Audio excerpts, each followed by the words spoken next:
Kim Ja-hong is a brave young firefighter who leaps from a tall burning building to save a little girl. After taking the full brunt of the impact, Kim quickly recovers and goes to check on the girl who is reunited with her parents. He asks what's her name, but she doesn't reply. Instead, she leaves with her family without even acknowledging him. Kim then senses something strange, a shift in the atmosphere. Everything looks the same yet seems so different, so distant. Then, he hears someone call his name and turns around to see a man and a woman, formally dressed, and smiling cheerfully. Out the side of his eye, he notices a group of his fellow firemen surrounding a body. It's his body. As he stares in disbelief and begins to freak out, the man and woman approach him and introduce themselves as Haewon and Deok Chun, two of the three guardians who will be guiding him through the 7 trials of the afterlife. They tell him that he died on April 28, 2017, right on time. As Kim pleads with them to allow him one last time to see his mother, he is forcefully transported through a portal to the underworld.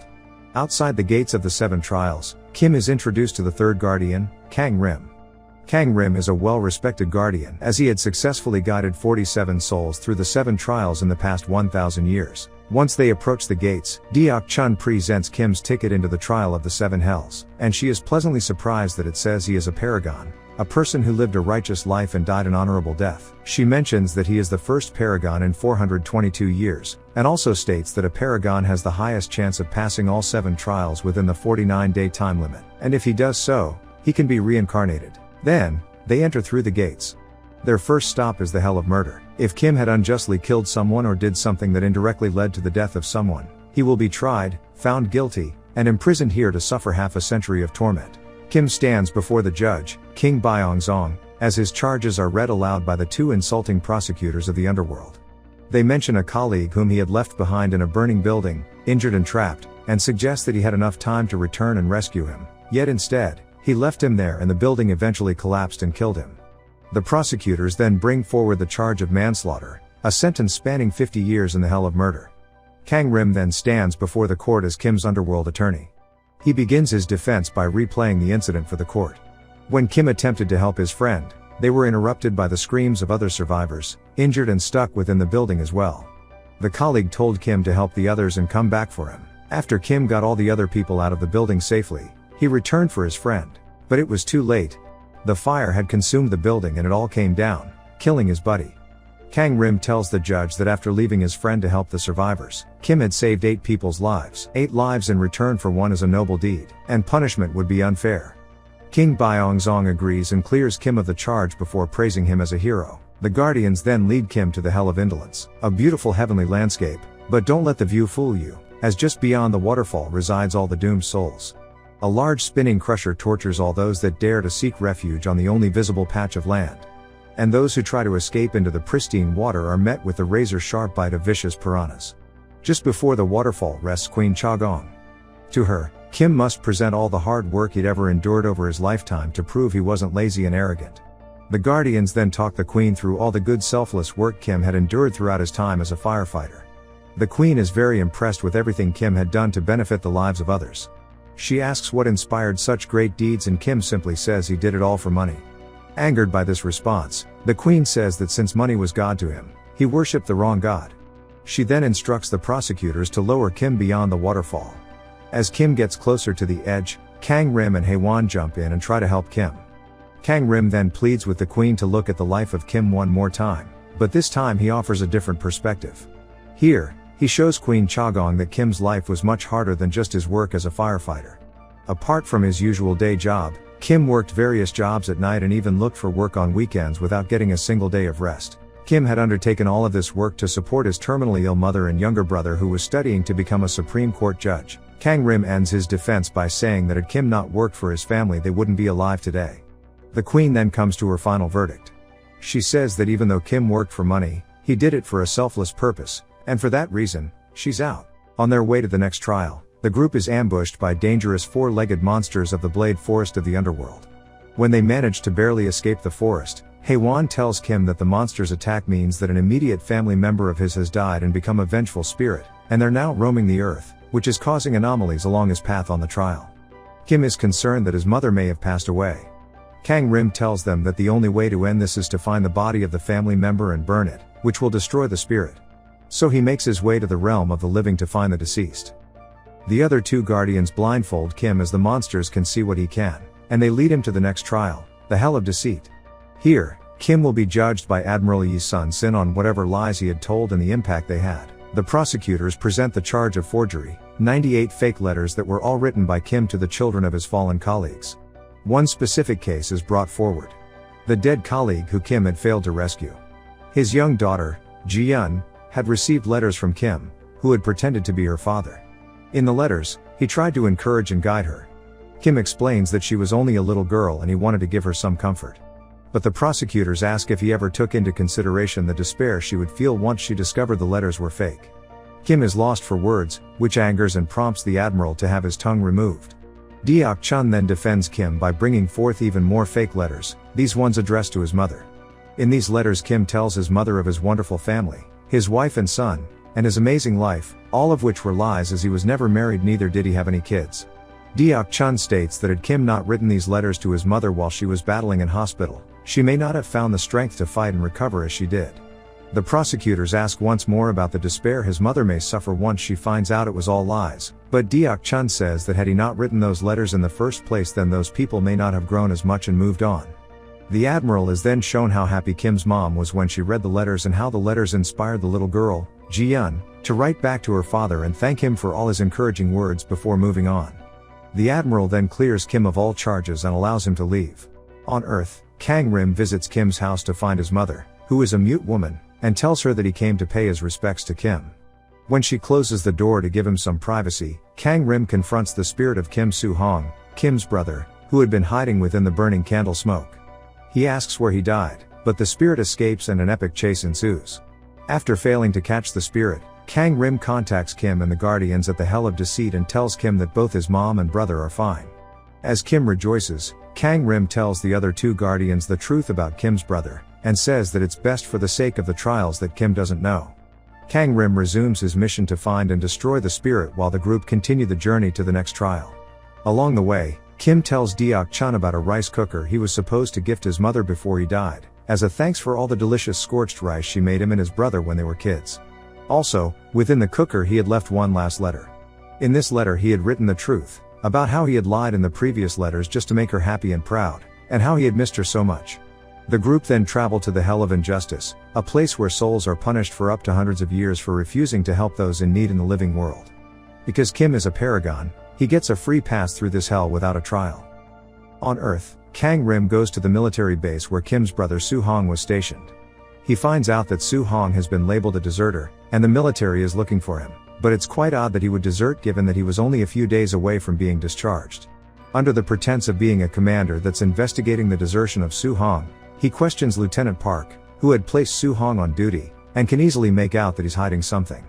He then finds Sergeant Dong-yeon, who was alone on duty with Soo-hong the night he disappeared, and he turns back time to discover that Soo-hong was the only friend Dong had in the military, whilst everyone else would pick on him for his slow, quiet and shy nature. Soo-hong would encourage Dong-yeon by singing with him one particular song he wrote about being in the military to help him through the tough time. Kang-rim then travels back to the night when Soo-hong went missing. That night, Dong-yeon was nervous and afraid, so he was playing with the safety of his rifle. He was scared that Soo-hong would soon be off duty and he wouldn't be there to deter his bullies. Soo-hong tells him that he'd come check up on him even after his discharge, and that Lieutenant Park would look out for him as well. Right after they embrace, Soo-hong tells Dong-yeon to hold his rifle properly, and in trying to do so, he fires one round into Soo-hong's abdomen. Soo-hong tells Dong-yeon to radio Lieutenant Park and him only.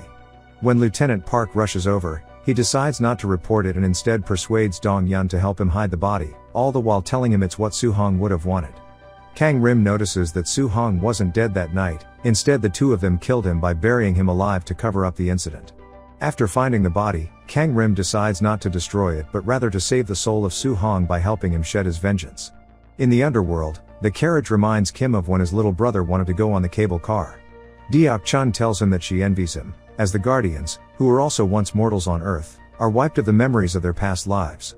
An argument between her and Haewon leads him to reveal to Kim that his brother is dead and he is the vengeful spirit.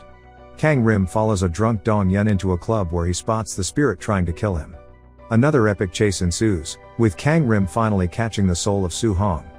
He pleads with Soo-hong to give up and come with him in order to help his brother along the trial, but to his surprise, Soo-hong hasn't seen his brother in 15 years since he ran away from the family, and he hates him. Soo-hong then escapes. Dong-yun then arrives at Kim's mom's house, and throws something inside before running away. Kim's mom discovers that it's a map leading to Soo-hong's body, and Soo-hong also sees the map.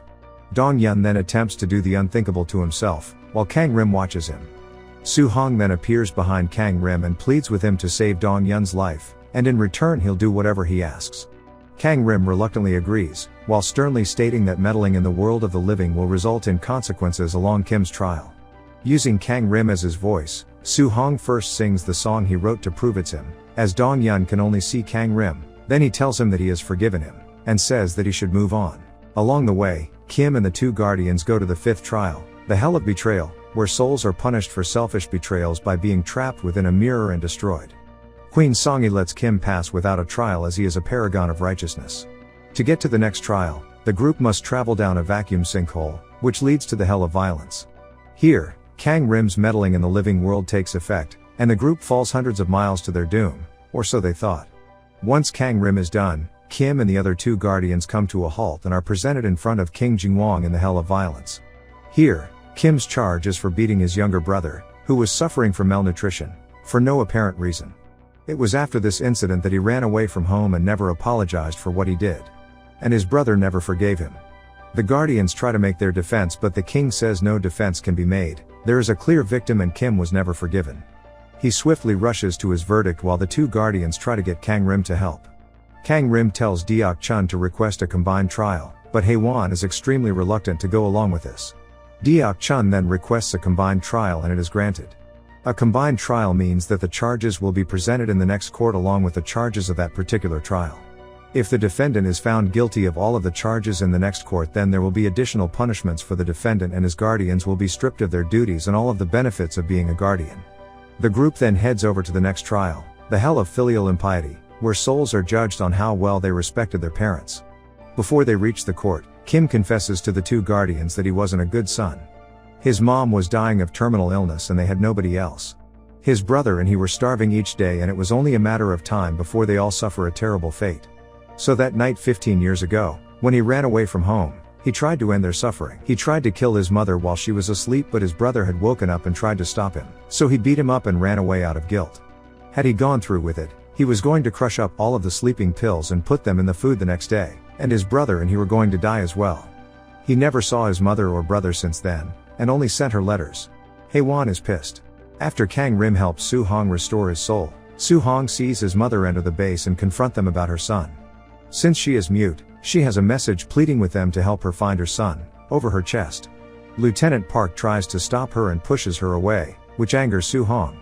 Eventually, she shows Lieutenant Park the map, which infuriates him even more, and he shoves her to the ground after taking it from her. She is then carried into an ambulance on a stretcher. Witnessing this, Soo-hong unleashes his vengeful spirit once more, and he conjures up a huge tornado in pursuit of Lieutenant Park. This affects the Netherrealm once more, and sand demons begin to attack Kim and the two guardians. After failing to free Lieutenant Park from Soo-hong, Kang-rim calls upon Hae-won to help him. As a fierce battle ensues between both parties, Kim is slowly being swallowed by the ground. Once Kang-rim and Hae-won get Park to safety, Soo-hong witnesses his brother being swallowed by the sand and decides to end his pursuit for vengeance and restores his soul. As soon as he does so, the court of the final trial emerges before Kim. King Yomra, the Lord of the Underworld, reads out Kim's charge. He states that Kim had tried to kill his mother 15 years ago, and for that reason, he will be sentenced. Deok-chun pleads with the king, mentioning that Kim's mother was asleep during the incident and unaware of it. So how can he be punished for a sin against his mother that he didn't even commit and she doesn't even know of? King Yomra corrects her by revealing within the mirror of karma that Kim's mother did in fact know the entire time. She only pretended to be asleep. When Kim was about to kill her, she cried as it broke her heart, but she knew that this would allow her children a better life, so she was willing to sacrifice herself for their sake. Upon finding out that his mother knew all this time, Kim falls to his knees and bursts into tears, pleading with Yomra to punish him as he deserves it. The prosecutors then read out all of the charges. As they do so, an earthquake interrupts them, and in the mirror of karma we see Soo-hong enter his mother's dream while she is unconscious in the ambulance. He tells his mother that he has become a Supreme Court judge in the afterlife. He then reminds his mother about the day Kim had attempted to end their family. He tells her that even though Kim tried to kill them, he couldn't go through with it and ran away, but he didn't desert them. Instead, he stayed away from them out of guilt and worked like a slave his entire life to support them.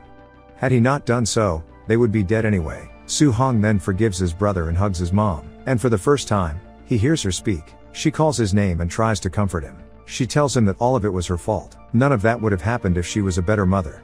Upon hearing this, King Yomra decides that there are no charges. A sin forgiven in the living world cannot be punished in the underworld. And so he instructs that upon his arrival through the heavenly gates, Kim be reincarnated immediately. Kim thanks Deok Chun before he leaves. In the living world, Kang Rim does one last thing before leaving. He delivers the rice cooker to Kim's mom at the hospital. At home, she opens it and finds his letter. She reads it and smiles. The end.